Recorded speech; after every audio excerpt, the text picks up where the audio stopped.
Hello, everyone. I'm Al Neely, and welcome to Season 4 ListenUp Podcast. And today we have chef, culinary educator, and author Yasmine Charles. You may have seen her on the 757 cooking show, right? Is that Hampton? The Hampton Road Show, Coast Live. Yes.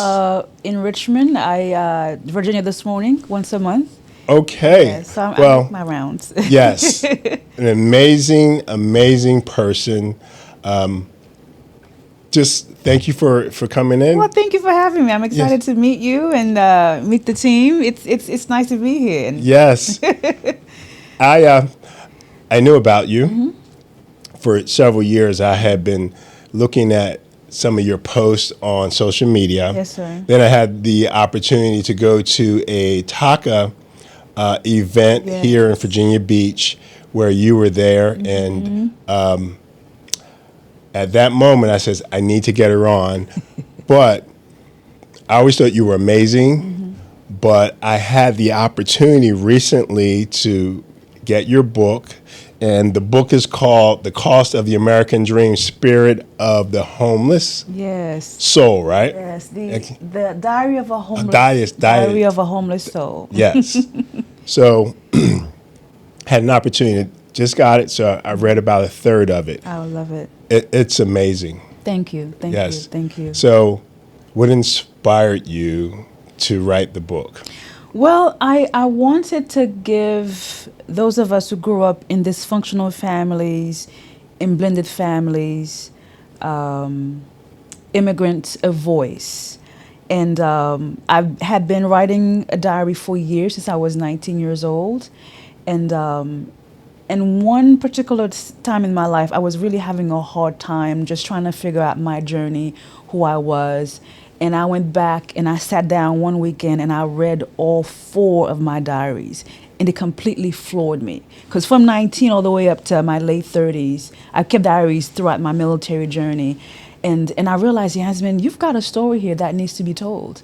And I realized if I can put this story out there, it's going to resonate with so many men and women. And here we are. I'm really proud of it. Really proud of my work. So when I picked the book up and I started reading it, it starts in the very beginning of, I think, the first few years before you came to the United States. That is correct. Right? That is correct. So I grew up in Haiti, born and raised in Port-au-Prince, Haiti. Okay. And so every chapter in the book takes the reader to a different city or different country around the world. I like to label my book as the military version of Eat, Pray, Love. I believe it was a book by I forgot her name, but it takes you all across the globe. And so we start in Haiti, and then we move to America in New York, and then we go to Chicago, boot camp, Japan, Australia, and all these amazing places the Navy took me to. And there's a chapter in there about Norfolk State, my college years, and going through veteran homelessness and coming out of that. So it's a wonderful, wonderful read. Right. One of the things that I noticed that there's so much that I can talk about. Yes. But I think I really would like to focus on you coming from Haiti, growing up in the United States of America, okay, and just having your father and your stepmother here with your sister. And when did you come? At what age did you come here? Excellent question. So I was 12 years old. Okay. When my oldest sister and I came to the U.S. to join my father, his wife, and new family. It was a culture shock. Different weather, different language. My father, I didn't really know him growing up in Haiti. I was 5 years old when he left the island, and then when I joined him, I was 12 years old. And then his wife, my stepmother, I met at the airport. So imagine the trauma now of leaving everything you knew behind. The language, the culture, the food, and now it's cold and I don't really know this man. Is she gonna like me? You know, I now have new siblings. I have to learn the language. It's a whole different school system. But eventually I adjusted. You know, just like all of us immigrants who, move, wherever you come from, you adjust to American life. So how many sisters and brothers did you have from your father's mother's. Okay, so my mother and my dad had 3 children, and then when Okay. he moved to America and married his now wife, they had 5. So collectively, there's 8 of us. Okay. Uh-huh. Wow. That's quite interesting. Big family. You talk about the challenges of colorism. Ooh, Okay. yes. And I think I want you to talk about your experience because I've experienced that as well. So I probably experienced the opposite of what you did. But can you Yeah. talk about that a little bit? Well, at the time, as a kid, teenager, I didn't even know what that was because Right. coming from a majority black country, there was no such thing as, oh my goodness, you black, right? We were the Right. majority. And so to experience colorism within my own family was shocking. And so for a long time, I had a feeling that my stepmother didn't like me, but I couldn't quite connect the dots. I couldn't understand why. But it was her friend from church who told me, Yasmine, these are the things that she says about you behind your back. She used to call me Tinoa, which translates the little black one, Yeah. in comparison to my older sister, who's about your complexion. Yeah. And and I was like, okay, Yasmine, okay, this woman really does not like you. So you think it's a USA, United States thing? I Because I don't think it's just that because colorism exists in places like India, in the islands in Africa where a lot Okay. of black women, things are changing now, but they've been known to bleach their skin, but unfortunately because of the history of slavery, we've had a lot of women in that generation, like my stepmother's generation, who didn't think that dark-skinned women were beautiful. And on top of that, if you imagine now, I look just like my mom. Okay, yeah. so imagine now you seeing this child that your husband birthed with a woman, right, with his previous girlfriend, and it's like I'm in my mind I'm thinking, well, you know what? Every time she saw me, she probably saw my mother. Yeah. No? Yeah. And Yeah. I think that happens lots of times when you have a blended family. For sure. And it tends to, the male child, Yes. if a stepfather comes into the relationship, For sure. it's usually targeted at the male child. Absolutely. So I'm assuming it's the same. It's the same, and you. I just thought about something Bishop Jake said some time ago. He said, oftentimes when a man does not like or love the mother of his children, okay, this is profound now. Oftentimes that child reaps the consequences. So even if my stepmother did not like me, but I also think because my father didn't really love my mother, he never stood up for me, and so I never felt protected by him. To say, hey, you know what, this is my child, you don't treat her that way, And the thing is, a lot of adults, when they go from one relationship to another, Yeah. they don't have the tools on how to heal the blended family. Yes. My father didn't have the tools, Yeah. Yeah. And neither did talk she. about that as well. Was she Haitian? Yes, everybody was Haitian. Everybody's Haitian. Okay. The community in New York when you were growing, is it a large Haitian? Large Haitian community, especially in Brooklyn near Flatbush Avenue. We went to an all Haitian church. I sang in the choir. That's where I made my first, boyfriend, and very, very large Haitian community in Brooklyn on Flatbush. Okay. Yes, near Flatbush. You also in the book you talk about being bullied Oh yes. by American kids. Middle school, Right. my first year, it was tough. Middle school kids in general, they're mean. They mean. But there's another level of meanness that they bring on when you are an immigrant, And at the time, You didn't speak English very didn't well. speak any actually at all. It was Really? my first 6 months in, and it was a culture shock. And I remember our teacher used to actually allow our class to be dismissed before the bell rang because they knew that those kids were waiting for us outside. And I got into my very first fight within the first 3 months of me being in America. It was shocking. Kids just pick on you for anything. You don't speak English, or I think from what I remember, I was good at volleyball, and so our team won because I was a team captain, and so she was upset about that. And eventually I was transferred to another school, and things got better for me. Yeah. Yeah. You're so with your mother and father, you're the middle child. Yes, I'm the second oldest. Second oldest. Second oldest. There's three. You have Yep, a brother, three. right? So oldest sister, myself, brother, and then 5 half siblings. Yeah. Yes. In the book, you talk about your sisters. Let me make sure I'm pronouncing it correct. Eunice. That's the name I gave her in the book. Okay. Okay. We're going to say To that. protect the innocent, yes. Right. Also in the book, you keep referring to Nancy. Yes. So you guys, I'm gonna give you a little bit. But you have to go buy the book. It's just amazing. Thank you. So give us a reference Yes. to what Nancy is. Nancy is the name of my diary, and I gave her that name after reading the Diary of Anne Frank. Okay. And also gave her diary, and every time she would put in an entry, she used to address her I can't remember what she used to call her diary, but I got inspired by that. And Nancy is the real name of my choir director in Brooklyn, and I just admired her. And so in my head, she was my friend, and so I named my diary Nancy. Oh, that's amazing. Yeah. So your sister, the fight that you're talking about, your sister, she's quite different Very different from me. personality Yes. than you. Right. So you had to take up for your big sister, huh? Are you Were you referring to the suicide attempt? No. Okay. No, the fight. Which fight? Okay. You were saying that there were people that were constantly picking and agitating Oh, you back guys, to the right? bullying. Is that what you're referring to? Yes. Okay, gotcha.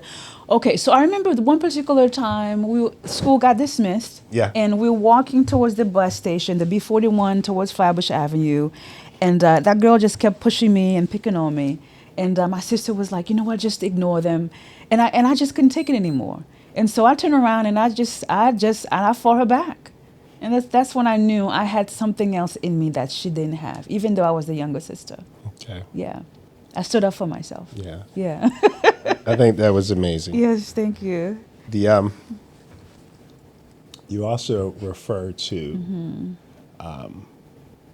your relationship with your father, and you felt like they brought you guys here. Well, it was your mother's. She was trying to bring you guys here so you guys could have a better life. Is that correct? Correct. You know, Okay. historically, Haiti has been very unstable. And so the story that I was told, now that I'm older, was that it was my father's cousin who went to him and said, listen, Haiti is very unstable right now, and you have 2 girls growing up back there, and if something happened to them, that's going to be on you. And so him and his wife decided to bring us here. But from what I also understand was, we were brought here. These are his words. We were brought here to help his wife raise their kids. So I was parentified. And that happens a lot in big families, in a lot of Caribbean families, where you've got the older siblings who take on the responsibility of raising the younger siblings. And for me personally, it built a lot of resentment because I didn't get a chance to be a kid. Granted, I love my siblings, but as I mentioned in the book, it was not my responsibility to take care of my stepmother's children, and I missed out on a lot growing up. Didn't get to go to the prom. I didn't get to be a normal teenager. So it was a lot. It was a lot. And that affected me psychologically a lot. When you are parentified as a child, you don't get the chance to develop as a kid, as a normal kid. Yeah. And so now that I'm older, I am a child-free woman by choice. And now Really? I am now in a place where I am learning to remother and refather myself. And that's a powerful, powerful self-awareness, to realize that certain things your parents didn't give you when you were growing up. So it's never too late to give those things back to yourself. So the reason you decided not to have children is that because of your experiences as a child, you believe? That is part of it. Yeah. But another thing too, having the chance to be in the military and traveling, being around other women, I've come to the realization that a lot of West women, we have been conditioned to believe that our worth and our purpose is to solely be mothers and to be wives. But then again, being exposed to military women, I realized, you know what? I can do so much more than just, being a baby machine. Yeah. You know what I mean? So it opened up my mind. Okay. I'm gonna bounce around a little bit. Sure. Because you're stimulating some of the things I read in the book. Yes, sir. So one of the people that you thought was really fascinating when you were in the military, Yes. was it Petty Officer Martinez? Oh, yes. Okay. You amazing. This is boot camp now. Why was she so amazing? I think it. She was may relate to what confident. you're talking about. She was one of our division commanders. Yeah. When she walked in that room, as petite as she was, a tiny white woman now. Okay. She commanded the room when she walked in. Matter of fact, it was between 3 commanders. We had 2 men, and it was her. She was tougher than the other 2 guys. And I love that about her, because growing up, I didn't have a strong female figure in my life.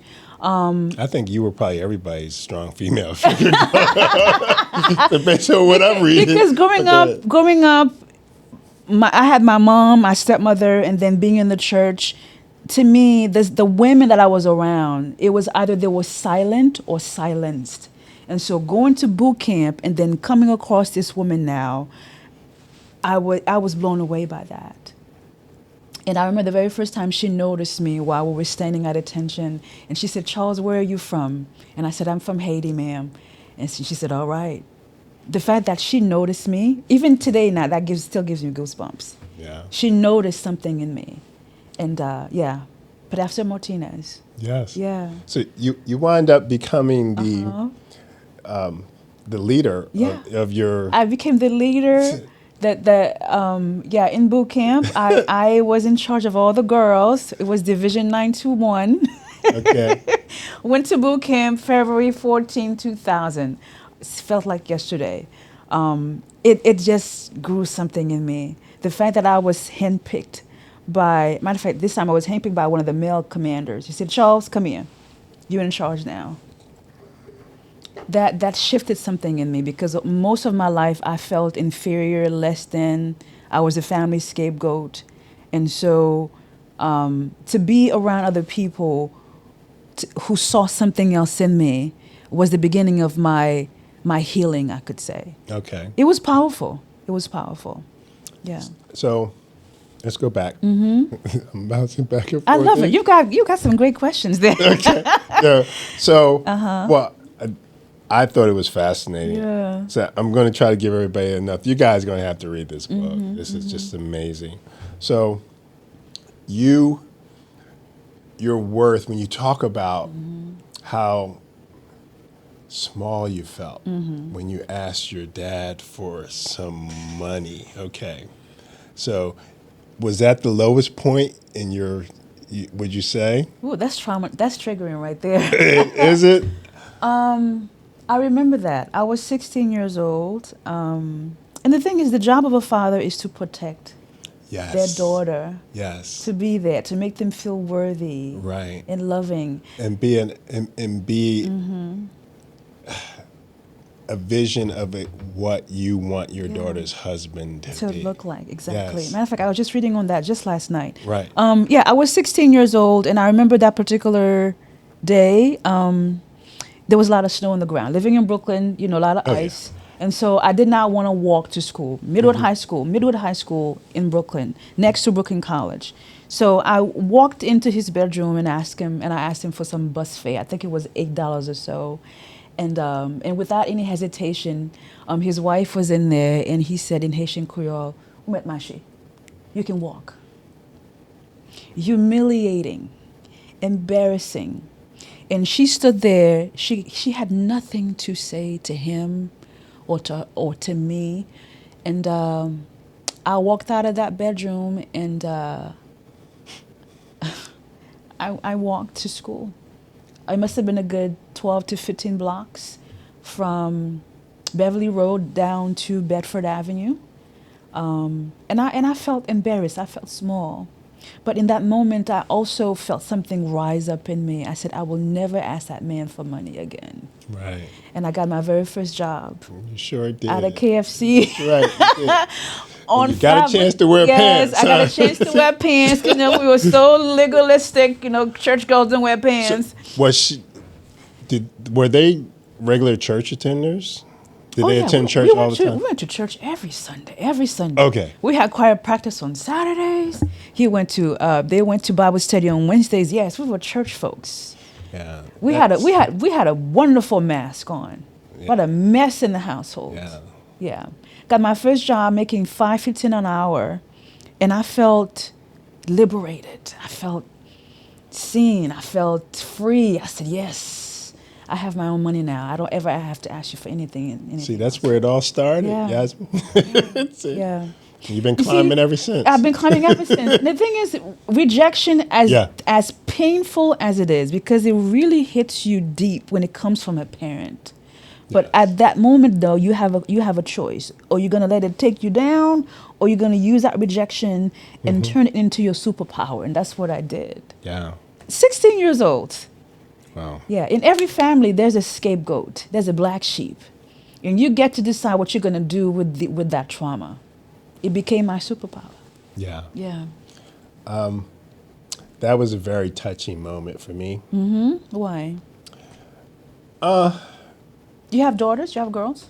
Are you Yes. dad? Yeah. I have to say I'm probably more favorable to my mom, my sisters, and my nieces. I just think women are amazing. Thank you. And so I tend to see their worth probably, I would say, That's wonderful. more. That's awesome. My father just didn't have it. He either didn't have it, didn't know to give it, never got it himself, so he didn't have it to give. Yeah. And on top of that, when you see your children as servants, Yes. you know what I mean? Yeah. Yeah. Yeah. So another thing that I thought was really really touched me was when you went back to Haiti and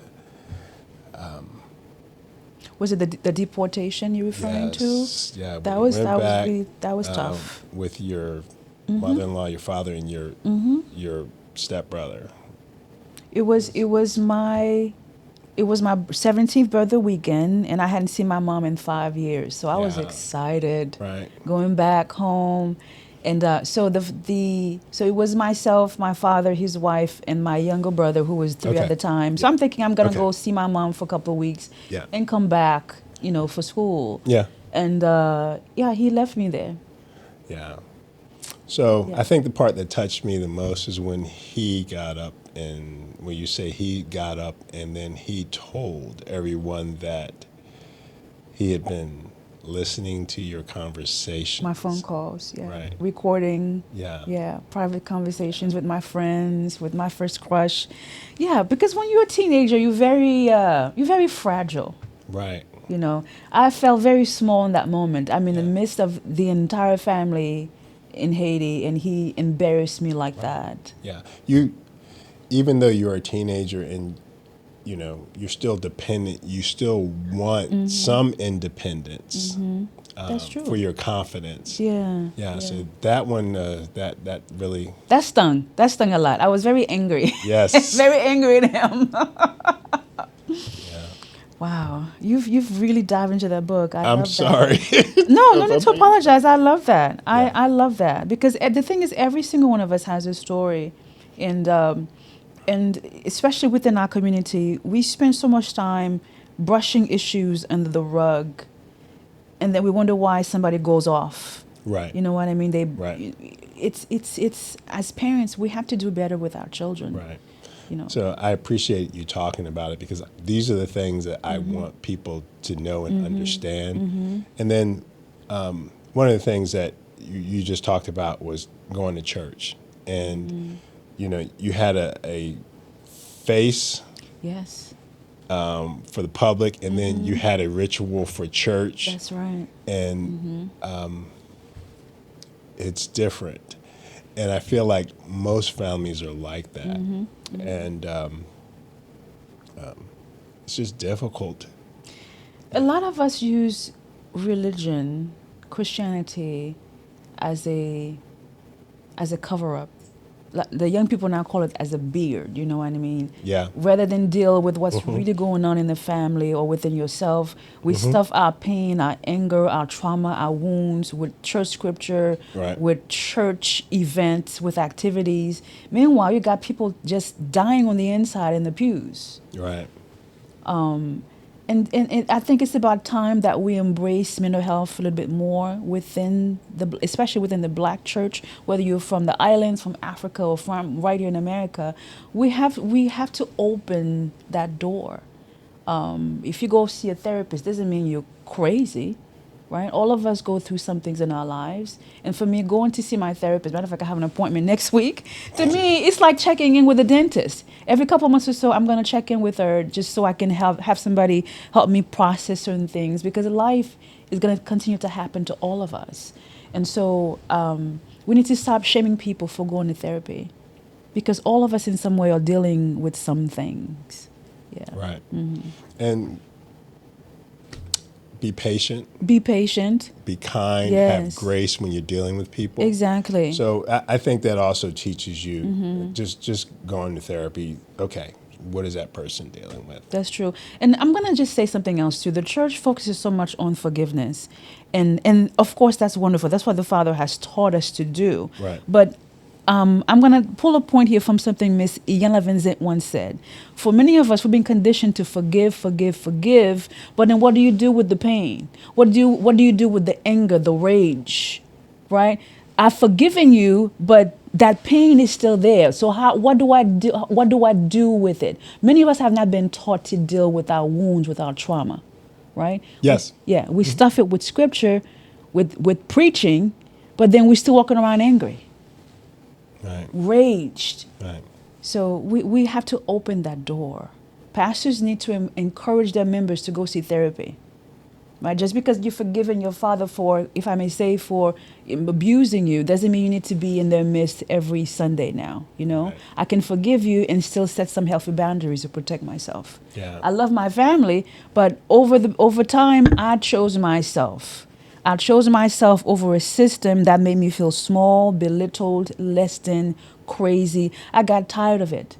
And over time, the family scapegoat has to leave. Because that's what we were created to do. You can't heal in an environment that broke you. So You're dealing Yeah. with people that don't understand why they do what what they're doing. exactly, Right. exactly. And it's just they're hurting you because they can't express. They it. can't come out of the system. Right. I remember many years ago when I first started going to therapy, my therapist told me, Yasmine, and what I did was I had her read a letter that I sent to my family. It was a 13-page, 11-page letter, and I just laid it all out. It was at 35 years old, I eventually just kind of let the floodgates open. And so she read the letter. She said, Yasmine, what I'm seeing from this letter is and she was also moved in the prophetic too, that therapist. She said, how your father sees you is how everybody else in your family sees you, your mother, your siblings, and everybody else. So in order for you to heal, you have to pull yourself away from that environment that broke you. It was tough to hear, but I had to do that for myself in order to become who I am today and still becoming. Yeah. Yeah. Yeah. I want you to talk about why you went into the Navy. It's okay. Yes. What made you want to go to the Navy? It was an honor to serve. Let me just start with that. Okay. At 21 years old, I was 6 months out of culinary school. I was working in Manhattan as a pastry cook. And I joined the Navy for many reasons. Number one, I wanted to find myself. The second reason was I felt like I had nothing to lose. Growing up in that family, I felt like I didn't belong. There was no love. And then on top of that, I got robbed at gunpoint one late night coming from the restaurant in Manhattan. So that was traumatic for me. Life at home was not that great. And I my love for New York just completely went out the window after that robbing situation, and I just thought it would be fun to travel the world and see what's out there for me, because growing up in my culture within that church community, every girl I remember from the choir were getting married like every other weekend. I said there's got to be more to life than becoming somebody's wife in your early 20s. Right, and just And repeating the exactly, same yeah. I had been a pattern. bridesmaid more Yeah. than I could count. Right. And I just wanted a different life. And boy, I had no idea what I was getting myself into. But I'm so glad I did. Because being around these women, amazing women, enlisted and officers, it was like looking at a mirror for the very first time in my life. I said, Yasmine, look at the strength of these women. That's in you too. And so they helped me cultivate that. It was an honor to serve. Yeah. Yeah. So, right now, you're Haitian, you're female, you went into the military. Yeah. This was in the early 2000s. Correct. Right now, we have the political climate in this country. Women are under attack. Immigrants are under attack. Yeah. So, and we all know what happened in the last campaign for the election with, Yes, sir. with Haitians. During that time and period, what was it like to go into the military knowing you're all of those things? Was it, Back during my time, yeah, there were no issues. We didn't have this climate that we're dealing with now. I don't know if I would recommend anybody of color to join the military right now.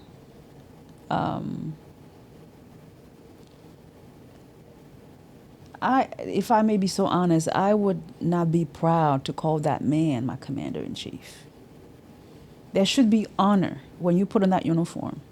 I don't know if I was in my 20s now, I don't think I would have wanted to enlist right now.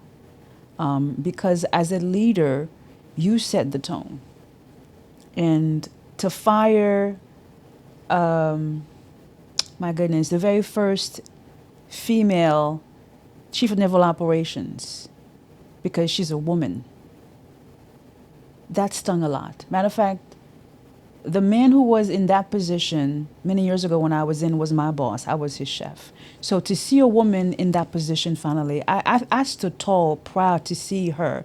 I forgot Admiral Lisa. I forgot her last name. She recently retired.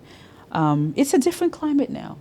yeah, As I mentioned, I don't think I would enlist in the military, considering where we are with politics and this hatred for immigrants. Because in our military, we have, just like in New York City, it's like a melting pot, right? right, When I went to boot camp, I met girls also from Haiti, from Jamaica, from Romania, from France. Yeah. It's a mixture of everybody, and that's what makes our military powerful. So now we're trying to get rid of DEI in the military. We're trying to get rid of so much. that's what makes the United States of America Yes, but we're going to bounce back again. I really believe so. great. Yeah. Yes, that's a great question. Well, it, I just doesn't make sense to me. Yeah, yeah. Doesn't make sense to yeah. me. Of course, I went to college, so I don't know. So, wanted to talk about that. But while you were in the military, you had an opportunity to travel, and Loved it. you did. Yes, Okay, I loved it. I loved it. and that's where you started cooking. Is that correct? Well, my cooking journey began way before the military. I went to culinary school in New York City. Oh, I worked okay. in restaurants in Manhattan, and then so I already knew when I went in, when I enlisted, I knew I wanted to become a cook. So I cooked on the ship for the crew for the first 3 years, and then I became an admiral chef for another 3 years. And then during my last command, I had a chance to work with a Navy dietitian. at a naval hospital in California. And being in her space inspired me to go to college to study nutrition in the human body. And I'm so glad I did, because most chefs have very little education on nutrition. And so now, with what I do on television and on my YouTube, I'm able to combine nutrition education with culinary techniques, because we really need that in America. We have a huge issue with obesity, high blood pressure, heart disease, and we need better nutrition education in the kitchen. And so I'm happy to be to fill in that gap. Yeah. Is it a cultural thing, or is it something else? Because I tend to think we use food as a place of comfort, Yeah.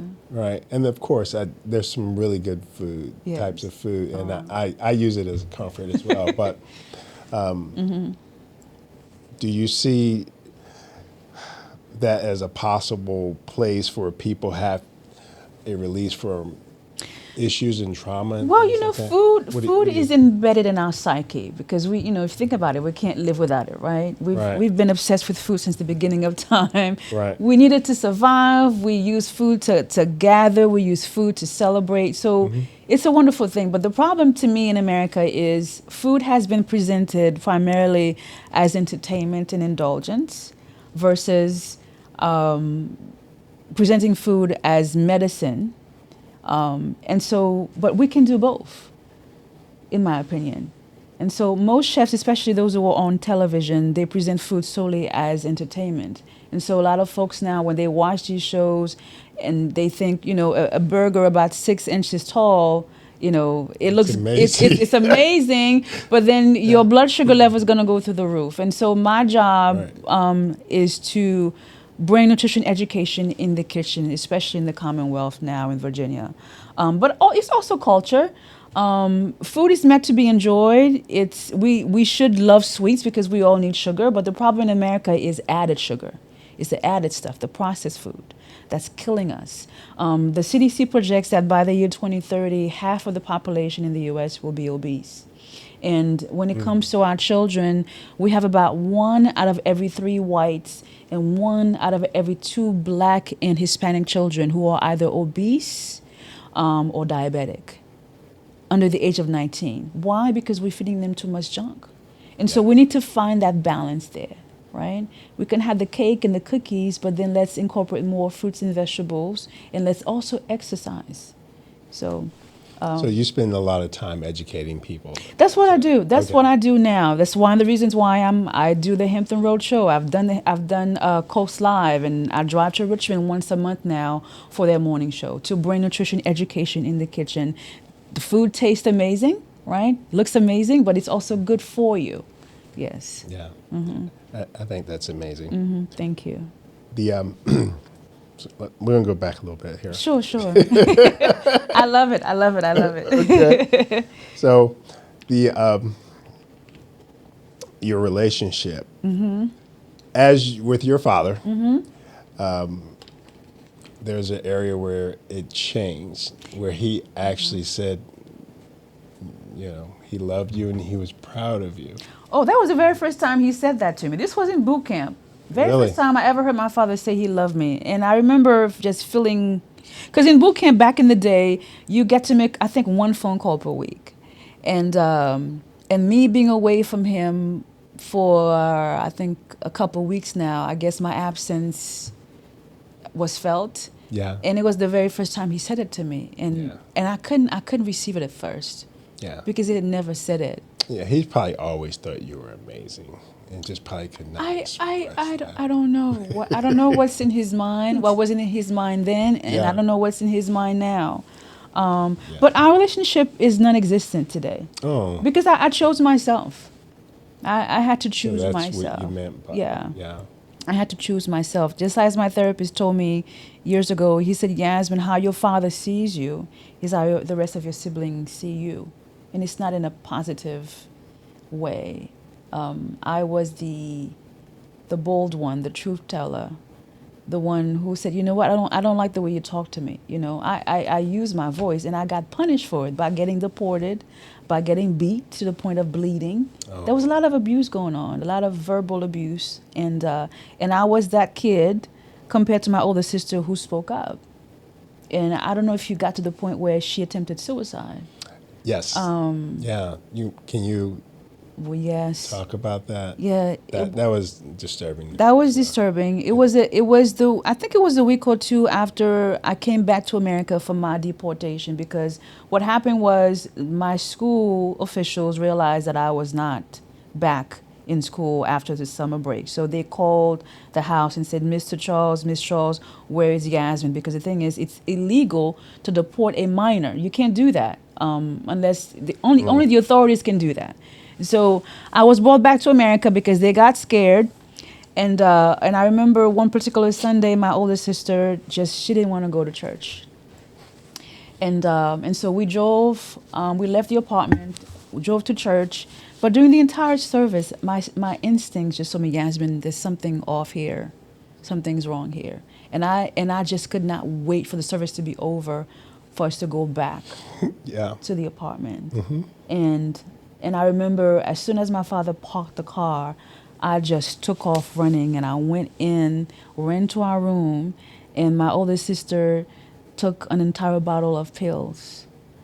And I felt as if God just, for some reason, they never came out of the car at the time. They were still downstairs. It was just me and her in the room. And then I remember picking her up, and I looked her in her eyes, and I just saw death. I just saw death. And I remember taking her body. I dragged her to the bathroom to have her gag up all the pills. And she did that. And God just really protected her that day. And I was that angel in some form or fashion. Right. And I remember the conversation we had on that bathroom floor. She said, Yasmine, shh, shh, shh. Pas di personne moun rien, no? Don't ever tell anybody. So it had been our little secret for years up until You got her permission to put it in the book? I didn't need her permission. I was in that story. It was traumatic for me too. Gotcha. I changed her name. There we go. Okay. Did she ever tell you why? We never talked about it after that. Okay. She back. I don't remember if we ever brought it up, but she was not the kind of person who would open up to me and say, this is why I did it. But I know she was suffering in silence. And to my father, she was the good girl because she was the quiet one. She was the light-skinned one. There's a lot of pressure. She was the more responsible one. And you come to think of it, as the elder sibling, it's a lot to be the oldest sibling. And so she took it all in. But for me, I was very verbal about my trauma and how they mistreated us. And so, but she kept quiet. And so silence can be deadly. Yeah. Yeah. So I guess you dating boys was out of the question back then, huh? Very, very, very strict. But growing up in the church, you had your little crushes in the church. Oh, okay. But as I mentioned earlier, I'm a happily single woman, and I'll be honest, on behalf of women like me who choose not to marry, I'm happy that marriage never found me, because to me, marriage and singleness are both they're both gifts, and women have been shamed for too long for not being a wife and a mother. So I'm proud to be that face for women who choose not to marry. Because just like the Apostle Paul talked about in the Bible, it's better not to marry. So why don't preachers talk about that more? Because I feel like when you're single, but if you choose that lifestyle, I feel like it is a higher calling, in my opinion. Because because you have never thought about you like have that. more time to focus on God and serving your community, because it takes a lot to be a mom and a wife, in my opinion. Yeah. But when you're single, you're focusing on Him. And that's the higher calling. Okay. I hear you. Okay. When you came back, you went to school, Norfolk State. Yes. You talk about a period where you were homeless. Yes. That was dark. That was super dark. I didn't have a support system. And that is the story of many veterans who, once we get Yeah. out of the military, especially those of us who join in the first place to get away from family, to get away from horrible situations, whether it's your neighborhood or absentee parents, whatever the issue was. So when you come out of the military, there's a period of adjustment that we go through. And so if you don't have that support system, it gets very difficult. And so I found myself as disciplined as I was with my money, as determined as I was to finish school. I felt I lost my apartment, slept in my car for 3 months, parked at Norfolk State University. But as painful as that experience was, it changed my life forever, because for the very first time, I mean, I have always been a passionate person, but to put myself in the shoes of homeless people, I was like, wow, if this can happen to me, Yasmine, Yeah. this can happen to anybody. Yeah. So now I am a proud homelessness advocate, and I'm actually partnering up with Norfolk's Community Services Board to be the boots on the ground, literally walking around the city, talking to them and finding out how we can help them out. Because I feel like when you've gone through an experience that bad, right? I'd rather talk to someone who walked in my shoes versus someone who's suited up. You don't know what it's like to be an alcoholic. You don't know what it's like to be ABC. I You know agree. you know what I'm saying? Yes. So the fact that I went through that experience and I'm who I am now, where I am now, I feel like I can relate to them. So that is part of my work now as an advocate, to be that voice, that face. And I really think homelessness can be easily solved if we would just show more empathy. That comes from both our politicians and the church. Because I remember when I was going through my hardship financially, I was attending a church, and they didn't step up for me. Now, is that what they're supposed to do? You know, they could have done a little bit more, in my opinion, because churches collect so much money through tithes and offerings, and they're now planting churches like Popeyes and McDonald's. My vision is, if you can buy another church building, you can buy an empty Kmart building, an empty Farm Fresh building, and turn that into a military-style, college-style dormitory, and everybody gets a key. And then in that same building, we can have therapists and folks who help them with their resumes and all the things, just so they can get back on their feet. Because to me, spaghetti dinners, haircuts, that's not solving the problem of homelessness. These people need some serious help here. They probably don't think out of the box, because maybe, like you said, they haven't been in those situations. Yeah. Yeah. And another thing also is shelters, they don't work, because as an adult, nobody likes to be placed on a curfew, especially if you have a pet or if you got a child. It's not an effective program for everyone, and I think that's why building a dorm style barracks, military barracks for the homeless, and everybody gets a room, is a more effective way to deal with homelessness in America. Yeah, that's just my opinion. I like the idea. Yeah. Never thought about it like that. Because there's nothing more powerful than the sound of your own key. You know what I mean? Even if it's just a shack, a tiny room, Right. the size of a barracks. Right. So Yeah. I'm going to have to finish reading the other 2/3 of the book. Thank you. But I would love for you to come back Thank you so much. and just talk about Just your talk about, experience. yeah. There's so many things that I didn't get to. There in are the so book. many layers to me. And yes, the traveling. Yes. And, the church, and then your chapters on sex, and You like that? I didn't get to those. But Church girl talking about sex. Wasn't that something? Yes. I think it's needed. Yeah, it's needed. It's The things that yes. you put in the book are things that, this is why I wanted to start with your childhood. These are things that everybody experiences. For sure. And there's an issue in society to talk about those, and there's an issue for people to share any of those things because people don't talk about them, so they don't know someone else has the same That's experience. true. That's right? true. That is so true. So like you said, I love it. I'd rather learn from somebody that's been homeless. Right. There's as someone to what who's to do. who's never experienced it. So you come back? I would love to come back. Thank Okay. you so much. All right. Yes. So we're gonna probably have to cook. I don't know how I figure that way out. But anyway. Sounds good. So tell us where we can find you. What social media platforms? Yes, thank you. So I am on Facebook. I am also on YouTube, Yasmine's Cooking Show. Once a month, I drive to Richmond to do their morning show, Virginia This Morning. What time is that show? So that show, it shows at 9 a.m. The next time I'm actually going to be up there next week, Tuesday, for Veterans Day. So I'm going to be nice. saluting, honoring my fellow vets in traditional military chef's coat with a touch of pink. Yeah.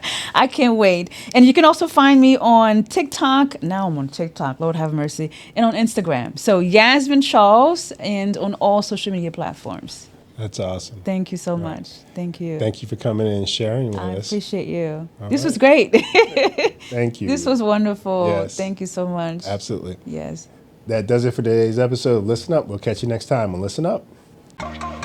If you enjoyed today's episode, I'm going to ask you to click on the links below. Follow, subscribe, become part of the conversation. And remember, listen up.